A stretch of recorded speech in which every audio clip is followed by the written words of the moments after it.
अगली सुबह माया 2 बजे से ही शिविर के आसपास घूम रही थी।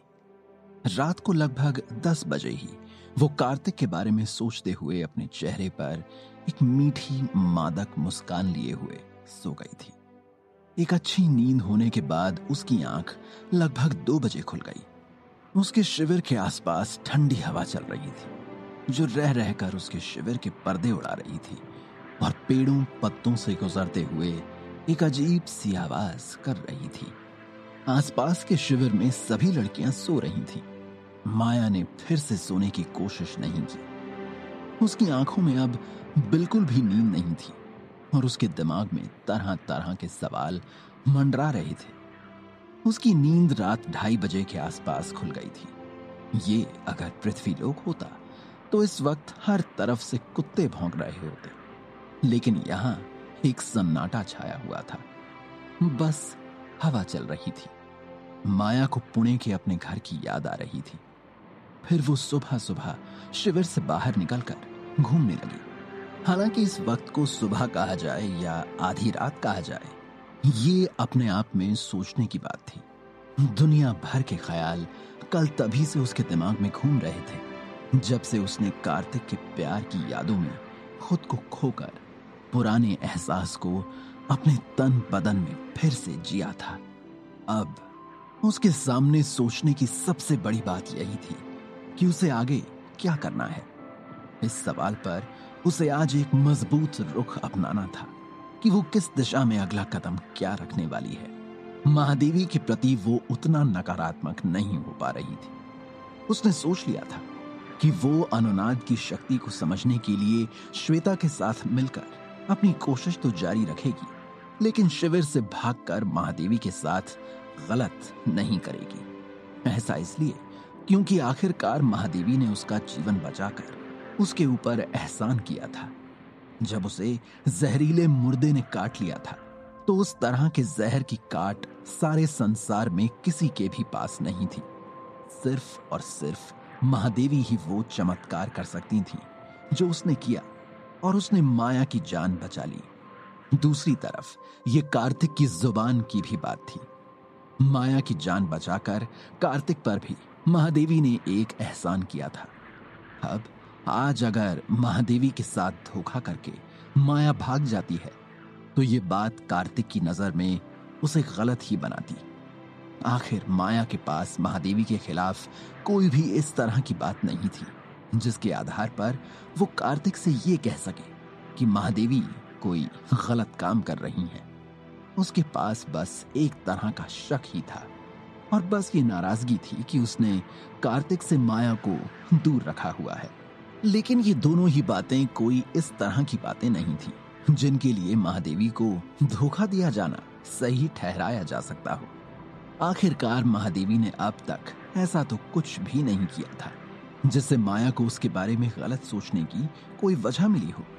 ऊपर से महादेवी के बारे में जो कहानी माया को श्वेता से पता चली थी, उसमें भी बात बस यही थी कि महादेवी के पिता ने कुछ गलत किया था और महादेवी ने उसके पिता की गलती सुधारने के लिए अपना सारा जीवन इस लोक में लगा दिया, सिर्फ इसलिए कि वो इन लड़कियों को यहाँ अपने पास कड़े अनुशासन में रखती है। इसके आधार पर माया महादेवी के बारे में कोई गलत राय तो नहीं बना सकती थी। वो उससे चिढ़ सकती थी, लेकिन उसके प्रति बुरा सोचने की कोई गुंजाइश नहीं थी। यही बात श्वेता ने उसे सोचने के लिए कही थी। कल ही शाम को उसे पता चला था कि अभी महादेवी कुछ दिनों तक अपनी साधना से नहीं उठने वाली हैं। इसलिए इस बीच उसके पास ये सही मौका था कि वो श्वेता के साथ जाकर अनुनाद की शक्ति को बेहतर समझ ले और आने वाले वक्त की किसी भी स्थिति के लिए पहले से तैयार रहे। और इस बीच अगर उसकी बात कार्तिक से हो गई तो ये उसके लिए और भी अच्छा होता। लगभग 3 बजे जब गहरा अंधेरा छाया हुआ था, शिविर की सभी लड़कियां घोड़े बेचकर सोई पड़ी थी। माया चुपचाप अपने शिविर से निकलकर बाहर आई और अपने आसपास के सारे इलाके का एक हल्का मुआयना किया। उसके आसपास दूर दूर तक मुंडे पहाड़ के एक घेराव के अलावा कुछ भी नहीं था। बस कुछ शिविर उसके आसपास बने हुए थे, जिनमें कुछ चुनिंदा लड़कियां थीं। एक तरफ उनकी रसद का शिविर था, जिसमें उनकी खाने पीने की तमाम चीजें थीं, तो दूसरी ओर चिकित्सा सुविधाओं का एक शिविर था, जिसके ऊपर एक सफेद झंडा लहरा रहा था। इस सब के पार नीचे को जाने के कुछ रास्ते थे। श्वेता ने माया को बताया था कि यहां से उतरने के लिए पगडंडी वाले रास्ते को ही अपनाना होगा, ताकि कोई जासूस उसे देख ना सके। वो रास्ता बहुत दूभर होने की वजह से कोई और उपयोग नहीं करता था, और श्वेता वहां पर उसी रास्ते से आई थी। माया ने उस तरफ जाकर कुछ देर इधर उधर से जांचने के बाद समझ लिया था कि इनमें से पगडंडी वाला रास्ता कौन सा है। वो रास्ता अभी कच्चा था और उस पर एक पीली सी लकीर बनी हुई थी। नीचे कुछ दिख नहीं रहा था और उस पर सिर्फ कदम दर कदम देखकर ही जाया जा सकता था। हाँ, यही रास्ता होगा। जाहिर है इस रास्ते पर कोई नहीं जाता, लेकिन मुझे तो आज जाना ही है। माया ने मन ही मन सोचा और उस रास्ते की ओर बढ़ चली। मुंडे पहाड़ से नीचे उतरते हुए उसने देखा कि यह रास्ता एक खास दिशा में ही जा रहा था, जो दक्षिण की ओर था। यानी ये रास्ता महादेवी के शिविर और बाकी सारे शिविर से विपरीत दिशा में जा रहा था। श्वेता ने उसे जो बताया था उसके अनुसार ही ये रास्ता दक्षिण की ओर जा रहा था, जहां करल घाटी थी। ये एक नई ही जगह थी जिसके बारे में माया ने अब तक सुना नहीं था। उसे बस एक बार इस जगह का नाम सुनाई दिया था। उसने कुछ बातचीत के दौरान गरल घाटी का नाम तब सुना था जब एक बार राम्या और काम्या से हो रही बातचीत में राम्या ने कहा था कि हमें सब जगह जाने की इजाजत है सिवाय गरल घाटी के। ये बात अब माया को याद आ रही थी। इसका मतलब था कि ये जरूर कोई खास जगह है।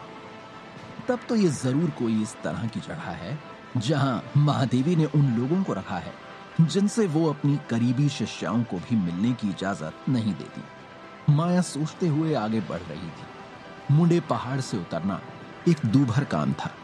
माया ने जितना आसान इसे सोचा था उतना तो ये बिल्कुल नहीं था। पहले तो माया को लग रहा था कि ये बहुत आसान होगा, क्योंकि पहाड़ से नीचे जाने वाला रास्ता उसे ऊपर से ही साफ दिखाई दे रहा था। उसे अंदेशा था कि कोई पत्थर आदि इस क्रम से रखे होंगे कि उनका पीछा करते करते वो पहाड़ी के नीचे पहुंच जाएगी। लेकिन जब उसने नीचे जाने वाली पगडंडी पर कदम रखा तो बहुत जल्दी ही उसने पाया कि ये रास्ता उतना भी आसान नहीं था जितना उसने सोच लिया था। थोड़ा आगे जाने के बाद एक तरफ को वहां से आगे कोई पगडंडी नहीं थी। किसी भी साफ रास्ते की जगह वहां पर बस एक चट्टानी उतार वाली घुमावदार रेखा थी। वहां उस रेखा का पीछा करने के अलावा कुछ भी ऐसा नहीं था जिसके बारे में ये कहा जा सके कि वो किसी तरफ जाता हो। इसलिए साफ था कि माया को उसी की तरफ आगे जाना था। वहां जाना हालांकि कोई अच्छा निर्णय नहीं लग रहा था, लेकिन यदि माया को आगे बढ़ना था तो उसके पास इसके अलावा और कोई रास्ता नहीं था। इसलिए वो हिम्मत करके आगे बढ़ी और उन चट्टानों पर एक करके कदम रखने लगी। ये चट्टानें ही थीं जिनका पीछा करते हुए माया को नीचे तक जाना था। ये चट्टानें किसी क्रम में या किसी सफाई से इस तरह नहीं रखी हुई थी कि उनके बीच से रास्ते को आसानी से समझा जा सके। अगर वहां आसपास ज्यादा घने पेड़ पौधे होते तो शायद वहां से रास्ते का पता लगाना असंभव ही हो जाता। लेकिन शुक्र था कि आसपास कोई पेड़ पौधे नहीं थे, इसलिए वहां से ये अंदाजा लग ही जा रहा था कि पैर कहां पर रखना है। एक और अच्छी बात यह थी कि उसे यहाँ सांप, बिच्छुओं आदि का कोई डर नहीं था। वो इसलिए कि मुंडे पहाड़ पर इस तरह के कोई भी प्राणी नहीं हुआ करते थे और ये बात उसे कई बार बताई जा चुकी थी। वो अपनी योग ऊर्जा का इस्तेमाल यहाँ नहीं कर सकती थी, क्योंकि ऐसा करने पर अगर कोई जासूस उसे देख लेती तो उसके सारे इरादे की पोल खुल जाती, और फिलहाल वो नहीं चाहती थी कि इस बारे में कोई भी बात महादेवी तक पहुंचे। जब तक वो सारा कुछ समझकर श्वेता से बात नहीं कर लेती, तब तक वो किसी को भी इसकी भनक नहीं लगने दे सकती थी। उस पहाड़ी के कटाव में बहुत से झाड़ झंखाड़ थे, जिनसे निकलते हुए माया को एक दो बार कांटे भी चुभ गए।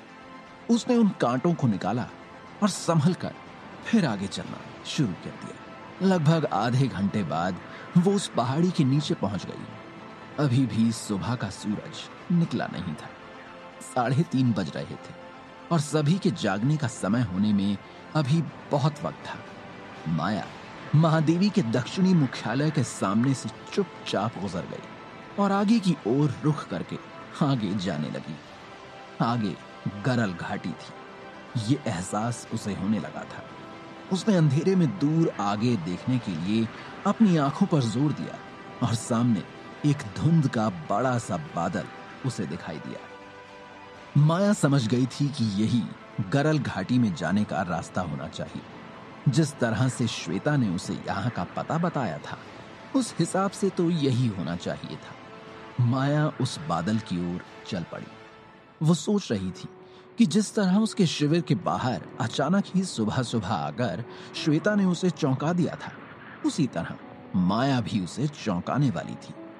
श्वेता ने सपने में भी नहीं सोचा होगा कि सुबह सुबह मैं उसके शिविर के दरवाजे पर मिलूंगी। मन ही मन ये सोचते हुए माया लगभग गरल घाटी के मुहाने पर पहुंच गई थी। उसे लग रहा था कि फिलहाल घाटी के शिविर में सभी सो रहे होंगे, लेकिन जैसे जैसे वो घाटी के करीब पहुंच रही थी, उसे अंदर ही अंदर एहसास हो रहा था कि वहां सब सो नहीं रहे हैं। शायद वहां कोई पार्टी चल रही थी या फिर कुछ ऐसा जिसकी वजह से ज्यादातर शिविर के अंदर से किन्हीं तरह की हलचल का अंदेशा मिल रहा था।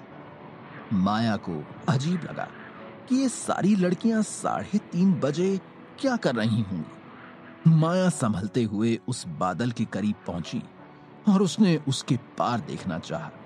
माया आश्चर्य में पड़ गई, क्योंकि वहां कोई घाटी नहीं बल्कि एक दरवाजा था। शायद इसे ही श्वेता ने गरल घाटी कहा होगा, जो कोई घाटी ना होकर किसी जगह का नाम है। माया ने सोचा और संभलकर उस दरवाजे के भीतर पैर रखा। माया ने अंदर जाते ही देखा कि वो हल्की रोशनी वाली एक नई ही जगह पर है और उसके पीछे अब ऐसा कोई दरवाजा नहीं जिससे वो यहां आई थी। माया ने फिलहाल इस बात की परवाह नहीं की और वो सीधे आगे की ओर बढ़ गई। वो देखना चाहती थी कि आगे श्वेता कहां मिलेगी, लेकिन जब सुबह हुई तो महादेवी की शिष्याओं ने माया को शिविर में नहीं पाया। माया को ढूंढने के लिए सभी ने बहुत कोशिश की, लेकिन उसका कोई पता नहीं था। उन्होंने माया को खो दिया था और ये बात अब उन्हें महादेवी को बतानी थी।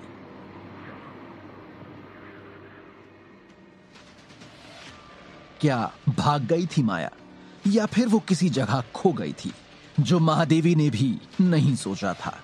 क्या फिर वापस आएगी माया महादेवी के पास?